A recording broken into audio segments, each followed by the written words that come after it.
Let's escape the heat and get into this lovely, cool studio here.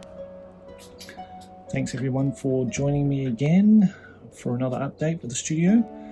Not a great deal has changed in terms of the decorative boxes, apart from a nice Stormblades box here from my sponsor at Black Arrow Minis. Thanks very much, Scott. Really appreciate that, mate. And that's one of the boxes I bought back in the 90s when I was playing Epic Space Marine. And I do remember painting those, trying to get them exactly the same and all that sort of gold armor and everything. Very cool. So I appreciate that, mate. That's lovely. And I think we've got a Carl Franz over there, somewhere in the corner there from David. But apart from that, yeah, I've been very busy painting a lot of commissions. We've got a lovely Man of War commission that I'm doing now for Courtney over in Australia. So he's been very patiently waiting for that, and this is the time. I'm going to get that done by the end of the month and send it back to him in Australia so he can set sail. And hopefully we can play a battle report with that as well. That's the plan. What I have been working on and completing recently, apart from attaching that shield over there for one of the charioteers, is an Undead army. A classic one, in fact, from 4th edition era. Even some 3rd edition stuff thrown in, like this guy with a scythe here. And there's a couple other guys. There's a champion there too, which is part of their command packs. But this will accompany David's other Undead, like a large army I painted for him for Eavylead Studios. What's that, about 18 months ago or so now? And this is sort of the second part that will accompany that in his collection, which looks really lovely too. So, yeah, very happy to have done that for him. And I've got this beautiful dwarf army from another Eavylead Studio client and good mate of mine over in Austria.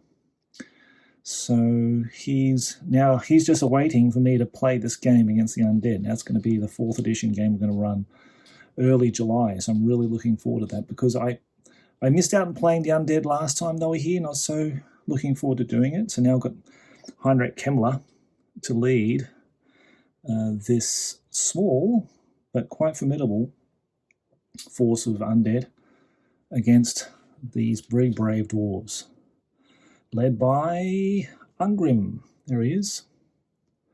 So Ungrim will lead the Dwarven expedition. I don't know the exact scenario. Nick's working that out. It's going to be like a real narrative sort of themed 4th edition game, not just a pitch battle this time. And he's going to accompany that with some terrain that he's made as well. So that'll be really cool. So I'll get to play that early next month, as I said, and it will come to the channel at some point in July, hopefully.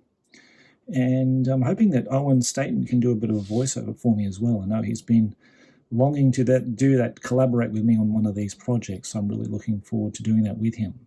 So you've got that to look forward to, a classic 4th edition battle report. And for something else that came in the post not so long ago, really, a couple of months ago maybe, was this beautiful high of tower. Well, it's a twin towers really in this plinth that was designed by Callum, Dr. Spork, who has been doing a lot of these 1980s, 1990s Golden Demon fantasy miniature book reviews of me, and we've got another one actually we just filmed yesterday that I'm now editing to release hopefully next weekend. So I hope you guys enjoy that, as we really enjoy putting those together for you. But as part of his hobby, he really enjoys making stuff in 3D. In fact, he's so good at it. I think he does it for his job as well, as far as I'm aware. But yeah, he loves constructing all these 90s classic buildings and stuff. And you saw one featured in the 40k battle report we just played with the Nurgle and Eldar forces with his like cathedral type piece, ruined cathedral. So this is the High Elf watchtower, and has that little adjoining bridge and everything in it. Just, a perfect representation of the 90s model that was made in the studio. And as I'm so busy, I just don't have time to make terrain, to be honest. So Dr. Spork is doing me an enormous favor by producing these incredible pieces of terrain. I don't have a 3D printer. I don't particularly think I'll ever get one or need one or have the patience to use one and learn how to operate one. So to have someone who can help me out with terrain for battle reports and things like that is just a Gawk's end. So thank you so much, Dr. Spork, for your invaluable time, mate, in producing this stuff, not only for me, of course, but for anybody who has the ability to print it or have someone else to print it out for them. I'll leave links here in the video description.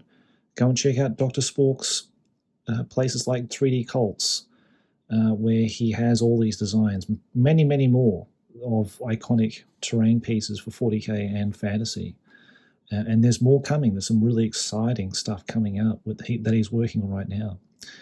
Let's have a look at another piece he sent. So the other one that I wanted to show you from Dr. Spork was this amazing piece of epic squat terrain that I actually asked him if he wouldn't mind making it for me, because I love this piece. It's the most, it's my favorite piece of all the terrain pieces they ever made in the studio, especially for epic.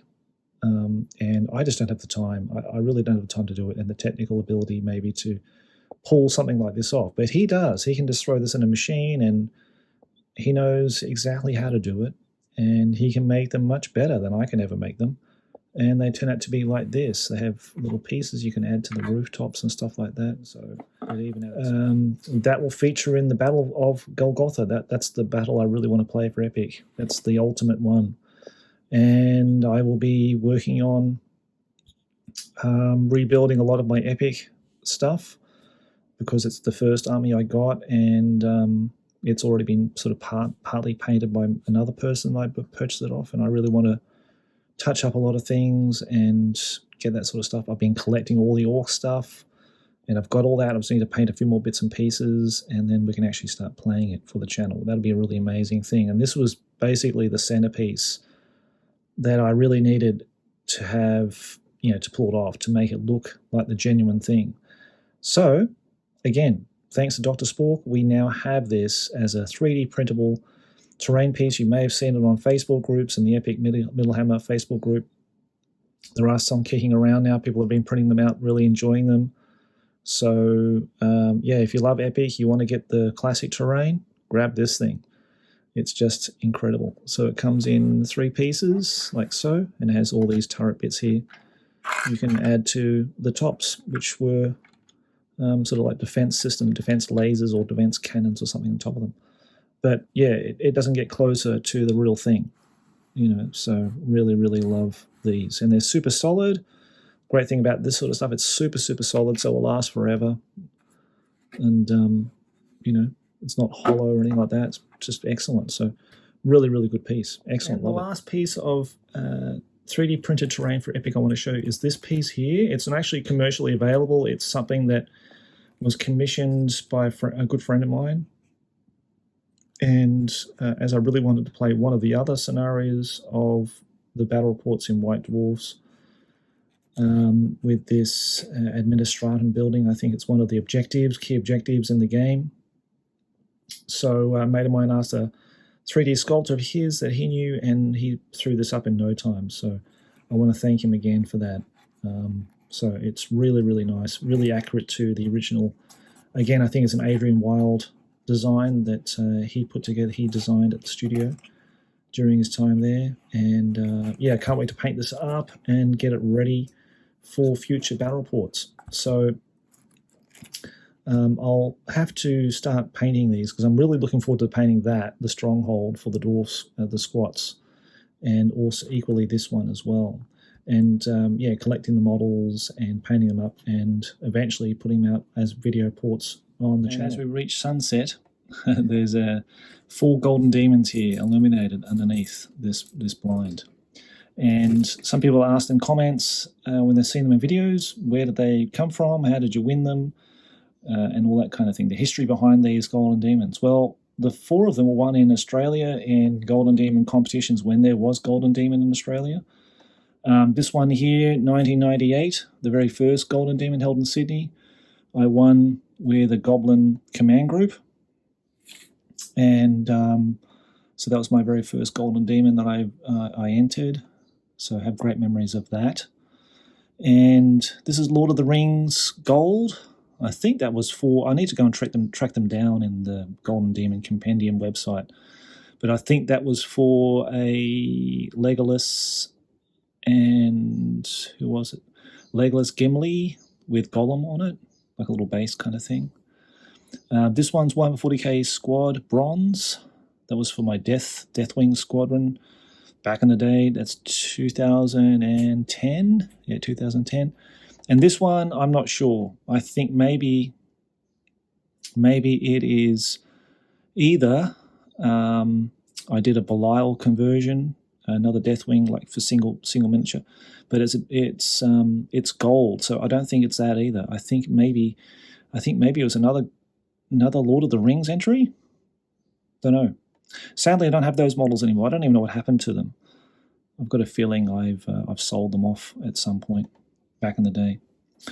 But yeah, if I can find images, I'll pop them up through the video. If I can't, I'm sorry. They're just lost to the time of, eons past. So I apologise about that. But they're legitimate golden demons. I did win them, and that's for a long, long time ago. And I think even the horns of this is broken. See, so yeah, but they're relics of the past now. So even this is not even gold anymore. It's all like black. All the gold's come off it, and it's really dusty and everything. But anyway, I quite like them sitting on that shelf there and guarding me in the studio. A massive shout out to Tony, one of my new patrons actually, who contacted me about finding a load of Man of War stuff in his loft, and he didn't know what to do with it, so he wanted to donate it to the Crown of Command, which is incredibly generous of him. So one of the fleets that I was always missing was the Bretonians. So thanks to Tony's incredible generosity, we now have a Bretonian fleet to share in the channel, and a lot of it's still in shrink wrap, which is just amazing. So I never thought I'd get Bretonians, the original ones. There's some very good 3D printable options out there at the moment, but it's lovely to have the original metal models. I love the heft of those ships, as small as they are, but it does make playing with them nice as you glide them across the seascape there. And it wasn't just this, it was an entire box full of the base game and everything. It was just amazing. I couldn't believe it. And I said to Tony, "Are you sure you want to send me this stuff, mate? You should just sell it, dude, and cash it in, get some money and buy your own stuff, what you want to buy." And said, no, I want to dedicate it to the channel, blah, blah. So what I ended up doing is giving all of that to my mate Nick, so that he can go back when he goes to London later this year. He and Tony can meet up and play Man of War together. So that's really nice. So in a way, Tony's going to get it back, but he's going to actually get to play it with Nick when he returns to the UK. So that's really nice. So Tony, again, mate, really appreciate your generosity in doing that for us. Nick was blown away, as you can imagine, when he received it. He didn't know anything about it, so I surprised him with it. And now he's actually painting up bits for it and in preparation to be playing it with you over some curries and some beers back in the UK, mate. So look forward to the new 5th edition campaign that we'll be undertaking, Idol of Gawk.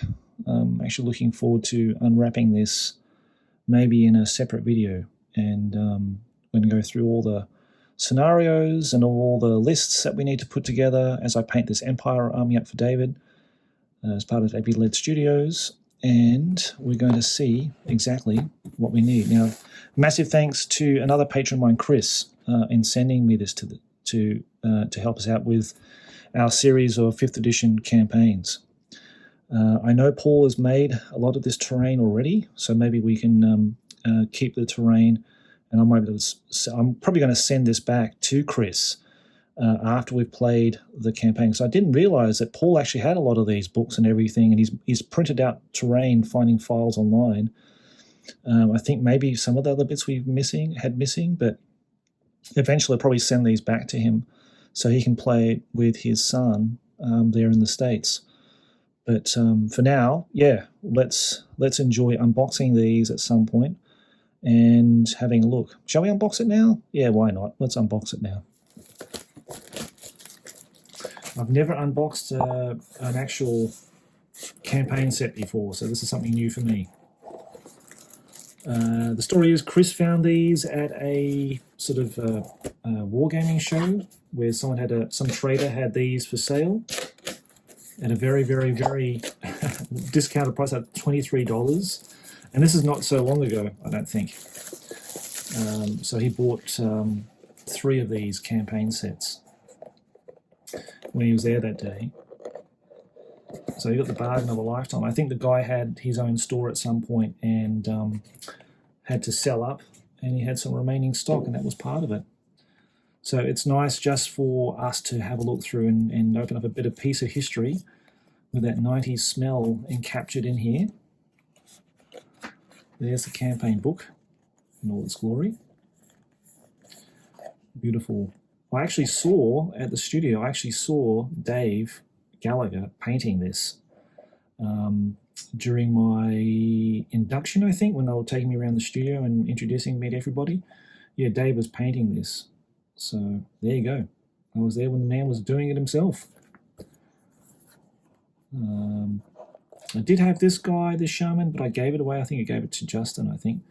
And I think this guy here, Rutger, Count of Rutgerberg, I had to track him down. He's got some pretty intricate looking freehand designs on his armor. And then you've got Grotfang, leader of the Iron Claw tribe.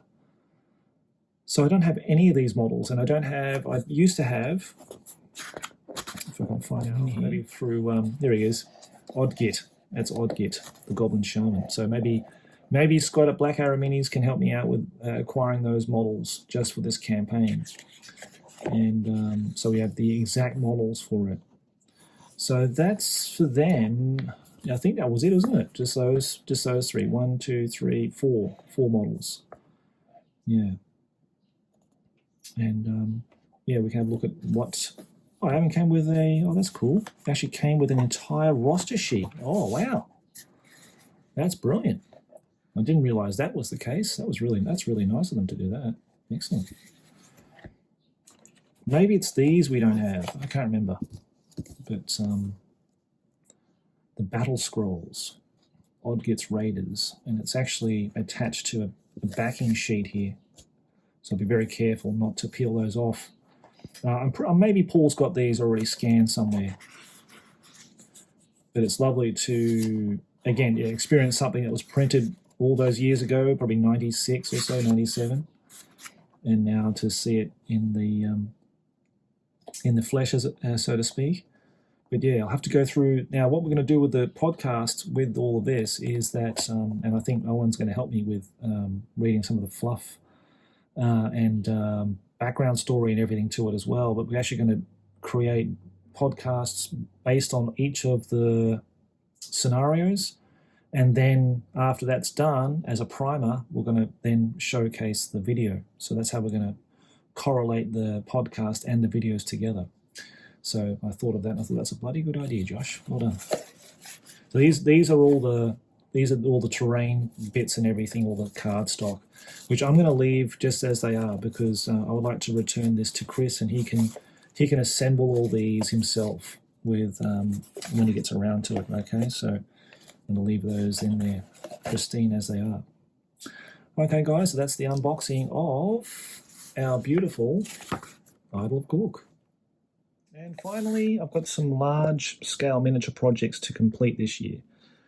This Nagash was sent to me kindly by Gary Morley, and I still haven't got around to finishing it.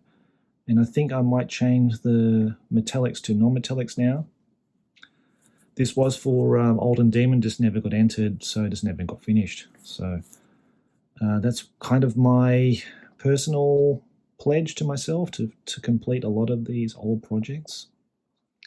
And my giant, I actually started doing a bit of a glow up on him. Not part of the Darren Latham challenge, unfortunately, on Instagram, but it probably would have been a good one to do, actually, because I painted the original one in around about, well, whenever 8th edition was released, around at that time when I got the hype to paint a lot of my old lead, basically, that had been sitting in boxes and everything for many years, since the 90s.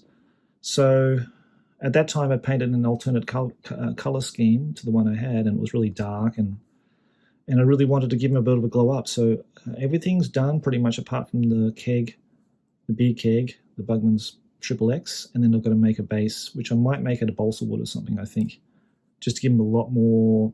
I don't really care about the base size so much for these bigger monsters. If they need a bigger base size like he does, then they should get it. And I think even the studio one had a balsa, a large balsa base for him, not the 40 by 40 I think you got with him originally, which was just crazy. So yeah, it's going to be my mission to complete him, base him, and stick him back into the cabinet with the boys. And something else has been languishing in one of my storage cases is this beautiful wyvern with the shaman. That's a what do you call it? Made to order, which was gifted to me by another patron, and I feel obliged, and I contacted him the other day to say, hey mate, look, I haven't forgotten about you. I just haven't had the time to really get into it, but I just saw it the other day and I thought, that's it. I'm going to get it out, put it out here, prime it up, and start making the video. And I'll be chipping away at that video for months, obviously, because it's a big project. But I'm really looking forward to it. I want to get it done. I want to play the Battle for Morgthron's Pass, I think it's called, the one from the 4th edition set. Do that. I need this guy because he's represented in the battle report. So this will be the kind of conclusive final piece to adding all of my 4th edition starter set models from card to glorious miniatures. So as my original one got converted by Kev Adams to make him Azag the Slaughterer, this will have to represent the great, mighty Orc Shaman on Wyvern. So that'll be another project that I'll be sort of chipping away at. I'll be posting up pictures in the community section on Patreon and Facebook to keep you in the loop as to how I'm going with it. And so you've got little snapshots of it. And eventually be a video up on YouTube for that, doing the whole lot from start to finish, including the banners and everything. So look forward to that. And I also have this commission to do for Nick. So he acquired I think it's a Lord of the Rings giant eagle from way back in the 80s. And I already had this guy to convert for the Mike McVeigh conversion that he did for his, I think it was just like a hero. But as someone pointed out to me, he doesn't have the bow and the quiver and the dagger here. So that all was removed along with the sword and replaced with a spear, and then it had connected with some wire, some feathers here, which is okay. I've got some Kislevite Archer back banners that I can do a blue mold of and make a press mold of that for that section. But shall I be really ambitious and start carving away and rebuilding the back of the miniature? I think I might do it. I think if I don't do it, it won't be the full representation of the actual miniature. So if with Nick's blessing, I'll start hacking away at this guy and doing that and just rebuilding the back and everything. Let's see how well I can pull it off. So Gawk, be with me when I do that one, because I'll need his help, his guidance with every step. Mind you, he doesn't like pointy ears very much, so yeah, maybe that's a bit of a curse. Okay, just in closing, I just wanted to give you a quick preview of what I'll be working on. Very busy here at the Eavylead Studios, thanks to a wonderful patron and good mate of mine, David from Fifth Hammer. The YouTube channel, he sent me a very large box full of Empire and Skaven stuff. The Skaven are burrowed down here in the box.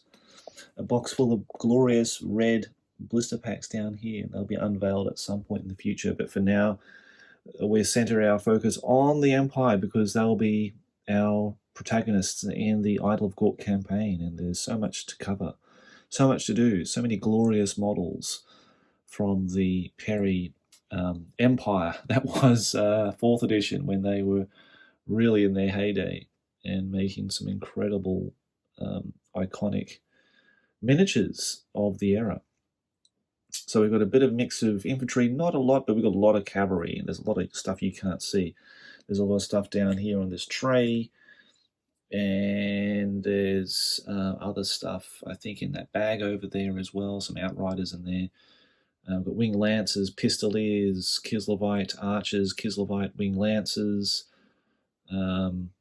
as the main kind of cavalry blocks, and we've got some halberdiers and got the classic plastic ones with their shields and transfers, archers.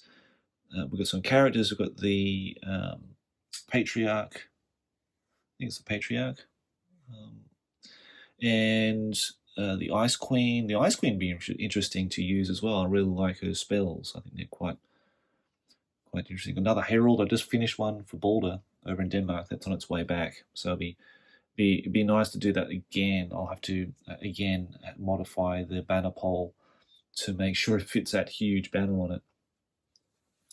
But yeah, many hours of joy of me doing this commission for David. So I know he'll be following me along doing these painting videos. We've done a couple now for him because he's also a member of the Eavylead painting tutorials that I do through Patreon. I teach people how to paint, and because he's got other stuff to do.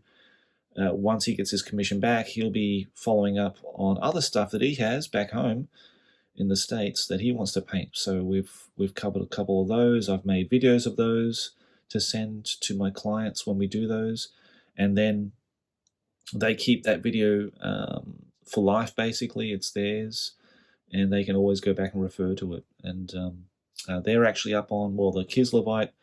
The pistol is up on Patreon now for everybody to watch, and the Kislevite Archer, the video is done. It's got to do the overdub and send it off, and if everyone can watch that as well. It's sort of like a little bonus video for patrons as well.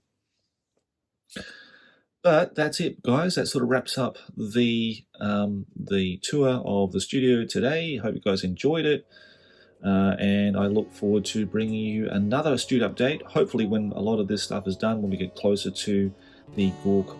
Idol of Gawk campaign, when we're going to kick that off, and other news as well related to what's happening in the studio. Until then, guys, take care of yourself, enjoy your weekend, get part of get involved with the YouTube community. I'd love to see what you're working on. Okay, until next time.